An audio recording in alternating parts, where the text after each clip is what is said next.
noite para você. O governo do estado anuncia a prorrogação do decreto com medidas de prevenção à Covid-19 até o dia 12 de maio.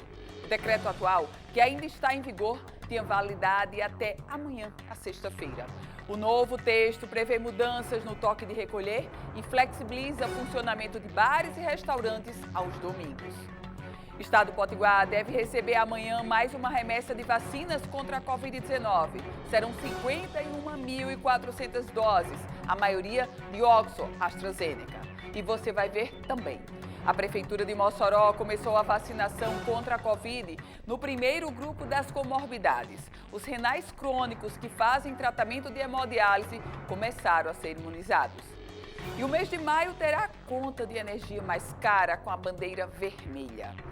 Essas e outras notícias você confere a partir de agora no Band Cidade, que está no ar.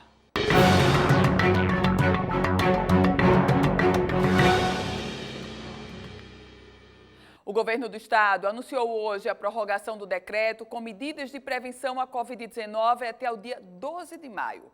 O decreto atual, que ainda está em vigor, tem validade até amanhã, sexta-feira. Entre as novas mudanças anunciadas, a governadora Fátima Bezerra informou que o toque de recolher passará a valer das 10 horas da noite até as 5 horas da manhã. E para detalhar esses ajustes, nós vamos conversar agora, via Skype, com o chefe de gabinete da Casa Civil Potiguar, secretário Raimundo Alves, já está conosco. Muito boa noite, secretário, bem-vindo. Boa noite, Ana Ruth. Secretário, com esse novo decreto, reduzindo o toque de recolher, permitindo o funcionamento de bares e restaurantes, a leitura que a gente pode fazer é de que a situação está mais amena, secretário? Olha, Ruth, a situação ainda requer muitos cuidados e muita preocupação por parte dos gestores públicos, evidentemente. Mas nós estamos começando a colher alguns números melhores em virtude dos últimos decretos, né? Da restrição de circulação das pessoas, da restrição de aglomeração. Então, a gente está começando a colher uns números melhores que nos dá a impressão de que nos próximos dias nós podemos viver dias melhores. Secretário, no novo decreto, a governadora traz a situação, a possibilidade das escolas municipais, das escolas públicas funcionarem. Com relação à rede pública estadual, qual vai ser a definição do governo do estado? Com relação à rede pública estadual, nós estamos num processo de pactuação com o Ministério Público em virtude de um TAC que foi assinado no mês de janeiro e que agora, e não foi executado nos meses de fevereiro e março, porque foi quando veio a segunda onda, mas nós estamos agora repactuando as datas e nos próximos dias nós deveremos ter um outro instrumento específico sobre a educação que vai trazer todas essas regras de funcionamento das escolas estaduais, com calendário, com alguma coisa mais restrita, mais específica da educação. A expectativa do Executivo é que as aulas sejam retomadas, as aulas da rede estadual, quando, secretário? E aí, claro, presencialmente. Não, então, isso é que nós estamos estudando e repactuando com o Ministério Público e com a Justiça. Nós ainda não temos esse calendário para apresentar, porque isso requer uma série de negociações, uma série de acomodações, inclusive de instalação de medidas sanitárias, de definir toda uma situação que não é uma situação tão simples. Afinal de contas, você vai estar trabalhando aí com um terço da população do Estado, né, considerando toda a rede escolar, de servidores, professores, alunos, pais de alunos. Então, você está mexendo com uma grande parcela da sociedade. Então, a gente tem que ser muito responsáveis e muito cautelosos com relação a isso. Mas a gente espera ter essa situação definida aí nos próximos dias. Secretário Raimundo Alves, a Federação dos Municípios do Rio Grande do Norte, o prefeito Álvaro Dias e alguns gestores já sinalizaram que não vão seguir o decreto da governadora Fátima Bezerra. Como o senhor avalia? Com muita preocupação, porque nós vamos voltar a viver uma situação de decreto X e decreto Y.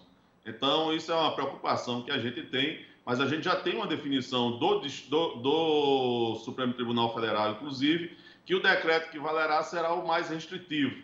Então, assim, se os municípios vão adotar medidas mais restritivas, nós vamos apoiar. Se os municípios vão adotar medidas de ampliar a circulação de pessoas, a gente vê com bastante preocupação, mas, enfim, isso é uma situação para o Ministério Público e para o Judiciário estudarem.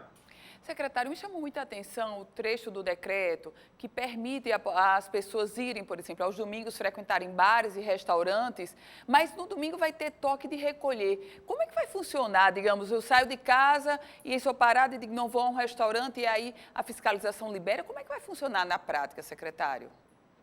Olha só, tem uma durante o toque de recolher já tem os serviços que são os serviços essenciais, né? Recentemente, a gente teve uma lei aprovada pela Assembleia Legislativa que transforma a questão religiosa como uma atividade essencial. Então, para os serviços essenciais, já estão autorizados essa circulação de pessoas durante o toque de recolher. A excepcionalidade que a gente está trazendo nesse caso é uma situação que econômica e socialmente está afetando um setor muito importante da economia do Estado, que é a situação dos restaurantes. Essa situação nós vamos excepcionalizar para eles funcionarem até às 15 horas nos domingos e feriados, mas é uma exceção. Nós vamos trabalhar dessa forma, entendeu? Recebendo o mesmo tratamento que os serviços essenciais. O senhor falou sobre a questão das igrejas, dos templos religiosos. As celebrações, então, poderão acontecer com a presença do público aos domingos, secretário? Da forma como já é hoje. Hoje já é com a limitação do público. As igrejas já são autorizadas a funcionar hoje com a limitação do público. Isso valerá também para o domingo, até em virtude também dessa lei que foi aprovada pela Assembleia Legislativa, que transforma a atividade religiosa em serviço essencial. Com relação às fiscalizações, secretário, o próprio Executivo Estadual vem demonstrando uma preocupação muito grande para as fiscalizações, evitar as aglomerações. O que é que vai mudar com esse novo decreto? As fiscalizações continuarão. A gente continua contando, esperando a colaboração dos municípios. Evidentemente, somente as forças de segurança do Estado ela não é suficiente para cobrir, fazer a fiscalização em todo o Estado, em todos os segmentos. Então, a gente conta com a colaboração dos municípios, afinal de contas, os municípios também são responsáveis pelas medidas sanitárias e pela saúde dos seus munícipes. Então, a gente conta com isso nos municípios para que nos auxiliem nessa fiscalização e fazer acontecer as medidas sanitárias. Secretário, a gente já tem informações de que amanhã vai chegar um novo lote. O senhor confirma essa informação também? Sim, lote de vacina, que no caso. a Secretaria de Saúde foi comunicada que amanhã deve estar chegando um novo lote de vacinas. Evidentemente, o que nos preocupa é que a quantidade, me parece que é uma quantidade bem menor do que a que veio na última remessa, e isso está causando uma certa apreensão, particularmente porque a quantidade que vem, se a gente for aplicar todas a segunda dose, ainda não é suficiente para as pessoas que deixaram de tomar nos últimos semanas. Então, essa é uma preocupação que a gente está tendo, mas a governadora está tratando disso diretamente com o ministro da Saúde e a gente espera que isso tenha uma solução nos próximos dias. Secretário, a gente está quase concluindo, mas uma última pergunta. Me chamou a atenção que o decreto dessa vez terá duração de 15 dias, o último foi de 1 semana. Por que, secretário? Porque uma preocupação que a governadora teve é que esse decreto a gente pudesse abranger também o Dia das Mães, porque permite que por parte do comércio e dos restaurantes eles se programem para esse tipo de evento. É um evento importante, ajuda a movimentar a economia do Estado e nossa grande preocupação nesse momento é com o caos que está gerado na economia do mundo inteiro e a nossa não é diferente, que é a questão do emprego. Secretário estadual, chefe da Casa Civil, secretário Raimundo Alves, muito obrigada por sua entrevista, secretário. Uma excelente noite para o senhor. Obrigado, Ana Ruth, e obrigado aos que nos assistiram. Muito obrigada, secretário. A Câmara Técnica de Saúde do Estado do Rio Grande do Norte se reuniu hoje para definir se entregará as doses de reserva da Coronavac para a Prefeitura de Natal e assim retomar a aplicação das segundas doses. A capital está sem aplicar o reforço do imunizante desde a última segunda-feira. Com a aplicação da segunda dose da Coronavac suspensa há mais de 3 dias, a capital potiguar agora aguarda uma análise da Câmara Técnica de Saúde sobre a liberação da reserva de vacinas da Covid-19 para o município. Em uma reunião realizada hoje pela manhã, a entidade já deu sinais de que não deverá entregar todo o estoque para a capital. Baseado no fato de que temos que fazer essa distribuição equitativa, nós iremos encontrar uma solução para Natal, de forma a não deixar os munícipes sem realmente a D2, mas sim deixando uma reserva que seja para as perdas técnicas. Atualmente, o estado conta com mais de 11.500 doses da Coronavac guardadas para uma eventual reposição, por problemas técnicos como perda e quebra de frascos. É a chamada reserva técnica. A Câmara agora quer saber quantas doses exatamente a Prefeitura precisa para concluir o reforço da vacina. Além desta inserção desses dados, o município de Natal se comprometeu também em fazer um cronograma que a partir da próxima semana vai comunicar à população como é que vai fazer essa organização para essas pessoas que estarão perto de vencer o prazo da vacina, a partir do 28º dia. Isso vai fazer com que esta comunicação ela seja mais transparente e mais proativa e vai dar mais tranquilidade à população de Natal. Segundo a CESAP, a falta de vacinas para a segunda dose da Coronavac é um problema enfrentado atualmente apenas pela capital potiguar. Esta é a segunda vez que Natal fica sem estoque para o reforço. A Prefeitura recebeu mais de 85 mil doses com essa finalidade, mas seguiu a orientação do Ministério da Saúde e aplicou as vacinas como primeira dose. O calendário de vacinação contra a Covid em Natal atualmente é feito apenas com imunizantes da Oxford AstraZeneca. Inclusive, a nossa produção questionou a assessoria de comunicação da Secretaria Municipal de Saúde sobre quantas pessoas estão aguardando a segunda dose da Coronavac, ou seja, quantas pessoas estão próximas daquele período dos 28 dias após a primeira dose. Mas a resposta não veio até o momento. De fato, é um problema seríssimo e, sobretudo, para cada pessoa que tomou a primeira dose, agora está nas proximidades do 28º dia, que é o recomendado pela própria fabricante, a Sinovac, a fabricante da Coronavac, e ainda não há dose suficiente. Nesse contexto, é inconcebível que a gente diga, não, o problema é da Prefeitura de Natal. Na verdade, o problema é de todos nós. E o que se espera, como a própria secretária, coordenadora, falou nessa reportagem, o que se espera é a construção da unidade. Não dá hoje para dizer que o problema é só da Prefeitura, porque o problema é, sobretudo, do cidadão que quer a dose e ainda não tem. E aí, nesse contexto, obviamente, com números, com planejamento e com foco, a gente espera que a situação seja rapidamente resolvida para atender o cidadão que quer se vacinar. Já em Mossoró, a Prefeitura começou hoje a vacinação contra a Covid no primeiro grupo das comorbidades. Os renais crônicos, que fazem tratamento de hemodiálise, começaram a ser imunizados. Faz 1 ano e 8 meses que seu Júlio César é paciente renal. Foi uma das primeiras pessoas que chegou ao ginásio do SESI para se vacinar contra a Covid-19. A espera foi grande, mas a felicidade é bem maior. Levantei as mãos para o céu, que já estava esperando há muito tempo. E graças a Deus chegou a nossa vez, né? E os companheiros que a gente faz diálise tudo junto, tem uma turma aí que a gente faz tudo do Hospital do Rim, sabe? Aí a gente estava esperando isso há muito tempo e graças a Deus chegou a nossa vez. Mossoró iniciou uma nova fase de vacinação contra o coronavírus, desta vez para as pessoas com comorbidades, começando pelos pacientes renais que fazem tratamento de hemodiálise. Nós escolhemos esse grupo, primeiro, por se tratar de um fator de risco muito grande, pacientes vêm morrendo dentro das nossas UTIs, e por ser um grupo seleto. Nós temos aí menos de 300 pacientes na cidade de Mossoró que ainda não tomaram a vacina.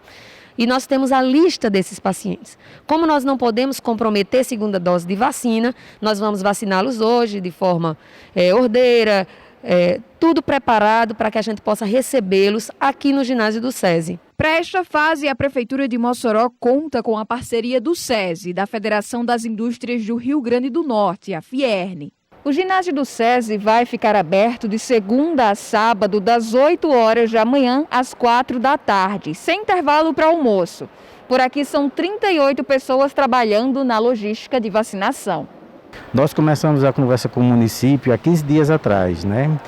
E aí, desde o primeiro momento, o município demonstrou interesse. Isso é uma experiência que a gente está trazendo de Natal. Em Natal já tem esse posto de vacinação que começou a funcionar desde o dia 5 e agora chegou a vez do município de Mossoró. Essa estrutura de Mossoró que a senhora está vendo aqui é para 1.600 pessoas dia.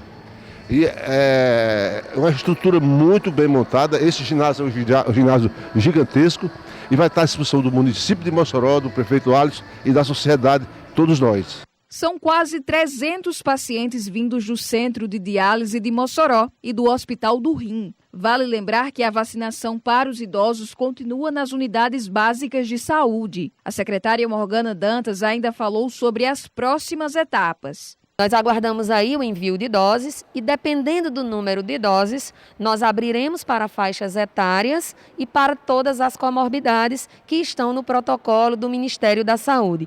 E assim que a gente tiver essas doses, aí faremos a divulgação oficial, quais são as patologias e quais são as formas de comprovações dessas. Muitos profissionais da saúde que vão trabalhar na campanha estão participando da vacinação pela primeira vez. A contribuição nesta batalha é significativa. A gente pode viver novamente, digamos assim, devido a essa imunização. E eu sou muito grata a Deus, primeiramente, segundo de estar aqui, né? Poder fazer parte dessa história é muito importante para mim. E ainda falando sobre a vacinação contra a Covid, a governadora Fátima Bezerra anunciou através das redes sociais que o Ministério da Saúde vai enviar mais 51.400 doses de vacinas contra a Covid-19. A Secretaria de Saúde do Estado confirmou que as doses deverão chegar amanhã por volta do meio-dia. O novo lote terá 10.400 doses de Coronavac, sendo a maioria destinada para a aplicação da segunda dose, e outras 41.000 doses da vacina de Oxford com a AstraZeneca. E com a chegada dessas novas doses, o Rio Grande do Norte já se aproxima da finalização das 2 primeiras fases da vacinação contra a Covid-19. A previsão inicial da Secretaria Estadual de Saúde é de que já no começo do próximo mês, ou seja, agora em maio, a fase 3 da vacinação comece para a maioria dos municípios. Mas para isso, a Secretaria terá de fazer escolhas. As 2 primeiras fases da vacinação contra a Covid-19 aqui no estado foram direcionadas aos idosos, profissionais da saúde, pessoas institucionalizadas, além de membros de comunidades em situação de vulnerabilidade social. Com o avanço da distribuição das doses dos imunizantes pelo Ministério da Saúde aos estados, o plano de vacinação deve seguir com mais uma etapa já no início do mês de maio. Mas, como não há uma regra nacional definida, cada estado está tendo que adotar uma estratégia própria para a aplicação das vacinas, o que os obriga a ter de escolher um público-alvo que, infelizmente, acaba sendo reduzido. A terceira fase ela vai nos imputar aí as escolhas de algumas comorbidades e o Estado do Rio Grande do Norte ele vai utilizar de critério epidemiológico para compreender quais as comorbidades que mais causam agravamento e mortalidade das pessoas, para que a partir dessas comorbidades, aliado à faixa etária, que seria 59 anos, 58, enfim, de forma decrescente, a gente consiga avançar na vacinação das comorbidades aqui no estado. Ainda ontem, a governadora Fátima Bezerra anunciou em uma rede social sobre o recebimento de mais 51.400 doses das vacinas Coronavac e Oxford AstraZeneca. A previsão da CESAP é que as doses das vacinas cheguem nesta sexta-feira. De fato, vai ser uma decisão extremamente difícil. Afinal, são comorbidades: diabetes, hipertensão, doenças cardiovasculares, obesidades, as pessoas imunodeprimidas, enfim. Nesse contexto, afinal, qual vai ser a prioridade da prioridade? A Secretaria Estadual de Saúde, na prática, ela aguarda uma nota técnica que deverá sair do Ministério da Saúde e vai sinalizar qual vai ser a próxima prioridade. E tem um outro detalhe importante. Se define, por exemplo, a questão dos diabéticos. Como a pessoa vai provar que é diabética? Só com atestado médico, apresentando algum exame? Enfim, são definições já para os próximos dias. E a gente fala agora sobre o assunto daquela explosão da semana passada, porque morreu hoje a terceira vítima fatal da explosão que deixou 6 pessoas feridas e destruiu 4 imóveis no dia 9 de abril, no bairro das Rocas, na zona leste de Natal. Maria do Socorro de Souza. Ela estava internada no Centro de Tratamento de Queimados do Hospital Valfredo Gugel e teve a morte confirmada na noite de ontem. A mulher, que teve de 40% a 60% do corpo queimado, morreu por complicações causadas pelas queimaduras. Maria do Socorro era esposa e mãe das 2 primeiras vítimas fatais, pai e filho, que faleceram na última sexta-feira com poucas diferenças, por poucas horas de diferença. A gente muda de assunto e fala sobre tempo. Vamos conferir a previsão do tempo para amanhã em parte da região Nordeste. As informações são da Somar Meteorologia. Olá, boa noite também a todos que nos acompanham. A chuva segue concentrada em áreas do norte e do nordeste do país e tem condição de uma chuva bastante expressiva ainda, principalmente de uma área que vai desde o Maranhão até o Ceará. A chuva também ocorre de forma muito volumosa em áreas do estado da Bahia. Em São Luís, nesta sexta-feira, tem previsão para pancadas de chuva e as máximas ficam em torno dos 30 graus até o começo da próxima semana. Em Teresina, máxima de 31 graus nesta sexta, 30 no sábado e 32 graus é a máxima no domingo. Em Natal, máxima de 29 graus nesta sexta-feira, também com previsão para pancadas de chuva. No sábado, a chuva já ocorre de forma mais fraca e localizada e a máxima fica em torno dos 31 graus. No domingo, o tempo seca e a máxima é de 29 graus na região. Em Recife, tem pancadas de chuvas isoladas entre esta sexta e o sábado e também no domingo as máximas ficam em torno dos 29 graus até pelo menos a próxima terça-feira. O Band Cidade faz um rápido intervalo. Em 1 minuto a gente se encontra. De volta com o Band Cidade e eu tenho um recado para você. Esporte Clube, onde viver é mais que morar. Conheça o maior e mais completo bairro planejado de toda a região metropolitana de Natal. Área de lazer completa, terminal rodoviário, supermercado, farmácia, lotérica e Pague Fácil do Banco do Brasil. E agora uma notícia em primeira mão para você. Lançamento Casas Modelo 2021. São casas com área gourmet, suíte e área de lazer. Tudo isso a partir de R$ 99.990. Anota o telefone 981 11 1109. Garanta já a sua Casa Modelo 2021. Hora para a gente falar sobre política nacional e vamos direto a Brasília conferir as notícias no Congresso Nacional. Quem traz tudo é Napoleão de Castro.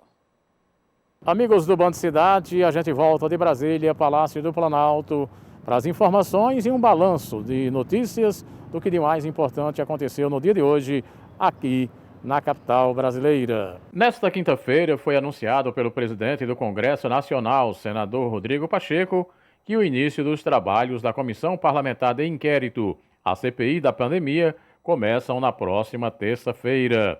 O senador Otto Alencar, do PSD da Bahia, por ser o mais antigo dos 11 integrantes da comissão, será o responsável por comandar a sessão, que vai definir o presidente e depois a indicação para o secretário da comissão.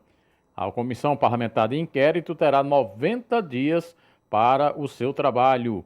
A sala onde será instalada numa das comissões do Senado já começou a ser preparada nesta quinta-feira. As investigações vão ser em cima da ação ou omissão do governo federal em relação à pandemia e também até do repasse de recursos para estados e municípios. Os senadores que integram a comissão são, pela região norte, Omar Aziz, PSD do Amazonas, Eduardo Braga, MDB do Amazonas, Randolfo Rodrigues, da Rede do Amapá e Marcos Rogério, Democrática de Rondônia. No Nordeste, Ciro Nogueira, do PP do Piauí, Humberto Costa, do PT de Pernambuco, Renan Calheiros, do MDB de Alagoas, Eduardo Girão, do Podemos do Ceará, Otto Alencar, do PSD da Bahia, além do senador Tássio Gereissati, do PSDB do Ceará. Também temos um representante da região sul, é o senador Jorginho Melo, do PL de Santa Catarina. A votação na terça-feira terá que ser presencial. Vão ter urnas eletrônicas na própria comissão e também espalhadas em partes externas do Senado para os senadores que, porventura, estejam no chamado grupo de risco. De Brasília, Napoleão de Castro, para o Band Cidade, na Band Natal. Obrigada, Napoleão. O assunto agora é economia, porque a conta de luz vai ficar mais salgada em maio. Veja na reportagem que a gente traz para você agora. Tem meses que a gente olha a conta de luz e só enxerga a escuridão dos números. No primeiro mês veio R$40. E agora minhas contas vêm quase R$400. A partir do mês que vem, a ordem é não desperdiçar energia mesmo. Para quem já tem uma indigestão com as contas de luz, a notícia não é nada boa. Vem aí mais um aumento. Mais exatamente R$ 4,16 a mais para cada 100 kWh consumidos. É a bandeira vermelha, que desde dezembro estava sumida, mas voltou para compensar o baixo volume de chuva desse verão. E para preservar os reservatórios, que já estão em níveis baixos, são acionadas as térmicas, que ficam desligadas, e é gerada energia através de combustível fóssil, que no caso seria o óleo ou o gás. E esse custo é o que é repassado para o consumidor final através das bandeiras. Se a gente considerar a tarifa média calculada pela Agência Nacional de Energia Elétrica, uma conta de luz de R$ 93,64 passaria a custar R$ 100,39 no mês que vem. Sempre que alguém sai de um quarto, de um cômodo da casa, essa pessoa passa a ter o hábito de apagar a luz. Os banhos muito demorados são evitados o máximo. Eletrodomésticos que são deixados assim, consumindo energia sem ninguém estar usando, também são desconectados da parede. Essas medidas, elas costumam diminuir um pouco o impacto da conta de energia no orçamento familiar. O nosso Band e Cidade vai ficando por aqui. Você continua com a gente porque chega agora o Jornal da Band. E você também já sabe que todas as informações da política você confere no site politicaemfoco.com, especializado na política do Rio Grande do Norte e do Brasil. Amanhã a gente se encontra às 18h50 aqui na tela da Band. Boa noite para você.